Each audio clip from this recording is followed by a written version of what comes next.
Companies Act, Section 350, Duty of Company Liquidator to deposit liquidation monies in scheduled bank.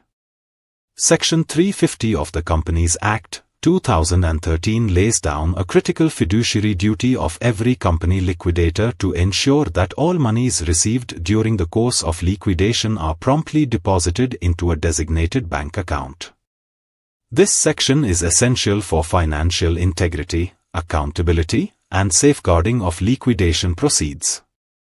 It also sets out the permissible exceptions, consequences of non-compliance, and the penalties for mismanagement or delay in handling liquidation funds.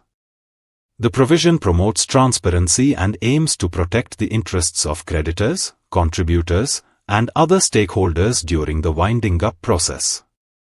1. Requirement to deposit monies into scheduled bank account. Every company liquidator, upon receiving funds in their capacity as liquidator, is legally required to deposit those monies into a special bank account opened specifically for that purpose.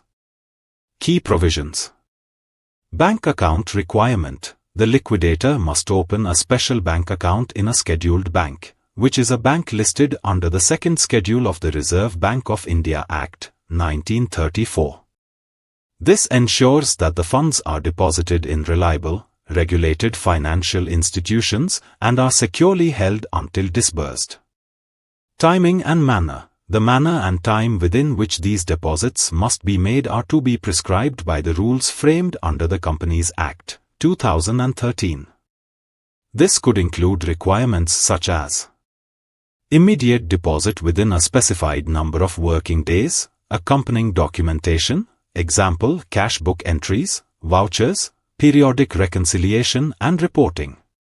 Flexibility by tribunal. The National Company Law Tribunal, NCLT, may, at its discretion, allow the liquidator to open the special account in another bank, not necessarily a scheduled bank, provided it is deemed beneficial to the creditors, contributors, or the company, and proper justification is provided by the liquidator. This provision enables flexibility to accommodate specific circumstances, such as the convenience of stakeholders or proximity to local branches. Objective. The primary goal is to prevent misuse, delay, or misplacement of liquidation funds and to ensure that the liquidator acts as a responsible trustee of the company's assets during the winding-up process.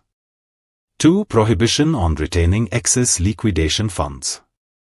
To enforce financial discipline, Section 350 imposes a strict prohibition on the personal retention of funds by the company liquidator beyond a specified limit and time frame. Threshold limit and time frame. The company liquidator must not retain in their personal possession or custody any sum exceeding 5,000 rupees, or such higher amount as may be permitted by the tribunal, for a period exceeding 10 days.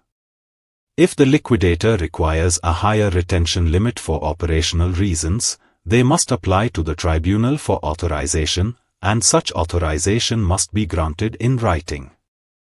Consequences of unjustified retention. If the company liquidator fails to deposit the money within the prescribed period and cannot justify the delay to the satisfaction of the tribunal, they shall face serious consequences, which may include a. Interest and penalty. Interest liability. The liquidator must pay interest at the rate of 12% per annum on the amount retained in excess beyond the permissible period. Penalty. In addition to interest, the tribunal may impose monetary penalties, the quantum of which is to be determined based on the facts of the case.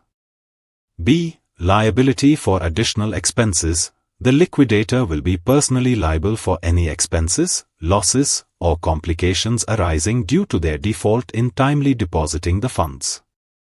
These may include increased legal costs, delays in distribution to creditors, or administrative inefficiencies. C. Impact on remuneration and office. The tribunal may order partial or complete disallowance of the liquidator's remuneration. In extreme cases, the tribunal may direct the removal of the company liquidator from their position, especially if the delay or retention is intentional or negligent. Rationale. This provision reinforces the high fiduciary standard expected of a company liquidator and discourages casual or self-serving handling of funds. Since the liquidator acts in a quasi-public capacity during winding up, any lapse in prompt deposit may be viewed as a breach of trust and professional misconduct. 3. Applicability and distinction from Section 349. While Section 349 applies specifically to the official liquidator, a public officer appointed by the central government, who must deposit money into the public account of India with RBI, Section 350 applies to company liquidators, which may include insolvency professionals or private individuals appointed by the tribunal. Section 349 is public fund-centric, requiring centralization of all monies in the RBI. Section 350 permits special account management in scheduled banks, often used in non-governmental or tribunal-supervised liquidations. 4. Procedural compliance. Company liquidators must follow detailed procedural and record-keeping practices to ensure compliance with Section 350. Maintain daily cash books and ledgers, prepare deposit challans and bank receipts for all funds, ensure timely filings and bank reconciliations, preserve documentation for tribunal inspections or stakeholder queries. Failing to meet these procedural standards may result in reputational damage, disciplinary proceedings, and disqualification from future appointments.